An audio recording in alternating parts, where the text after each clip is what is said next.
Chicken పచ్చడి smell చూస్తుంటే ఆకలి దేవుడు ఆవురావురమంటున్నాడు. అనుకోకుండా చికెన్ పచ్చడి చేయాల్సి వచ్చింది. శనివారం నైట్ చిన్నోడు కాల్ చేసి సండే నైట్కి ఫ్రెండ్ స్టార్ట్ అవుతున్నాడమ్మా, చికెన్ పచ్చడి చేసి పంపిస్తావా అని.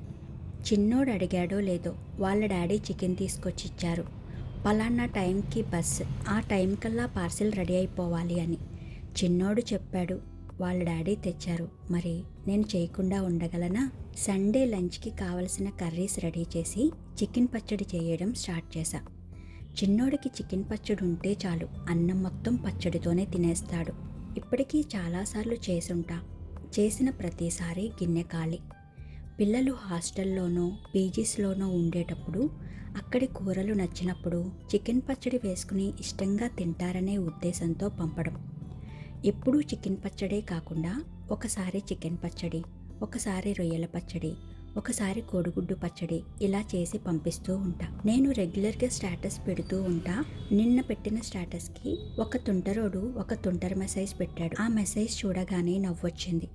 మేడం గారు నిన్నటి నుండి వండుతూనే ఉన్నారు, ఆ కూర పాడైపోయేలా ఉంది అని. మరెవరో కాదు, మా ఫ్రెండ్ నవీన్.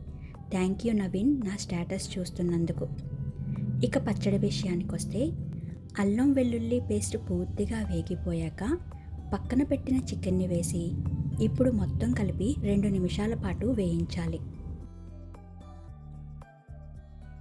4 టీ స్పూన్లు ఉప్పు, గ్రైండ్ చేసిన మసాలా పొడి వేసి మరో 2 నిమిషాల పాటు మీడియం ఫ్లేమ్ మీద వేయించాలి.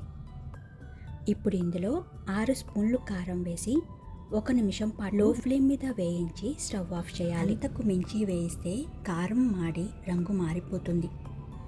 పూర్తిగా 2-3 గంటలు చల్లారనిచ్చి 2 మీడియం సైజు నిమ్మకాయల రసం వేసి మిక్స్ చేయాలి. ఇందులో వేసిన మసాలాలు బాగా వేడి కాబట్టి పచ్చడన్నం తిన్నప్పుడల్లా మజ్జిగ తాగడం మర్చిపోకండి. ఫస్ట్ టైంకి అయితే పచ్చడైతే రెడీ అయిపోయింది. ఉంటా మరి, బై బై.